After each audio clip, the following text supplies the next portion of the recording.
The Tumbleweed 220 litre Gedye Compost bin is a premium option for small to medium gardens.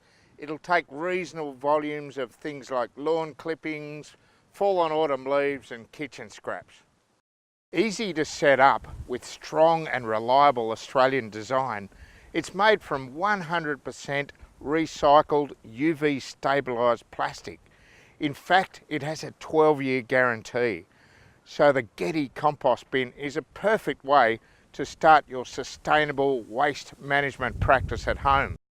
As far as installation goes, it couldn't be simpler. This unit is so easily portable. Here I've put it straight onto some soil so the local earthworms can come up through the compost. You can also put it on a concrete slab to make it easier to shovel away the compost. It has a snap-on lid which is perfect for keeping out insects and other vermin. For a complete how-to guide, watch our full composting video on this site. You'll find our product in the home garden aisle of your local Bunnings store. Happy composting!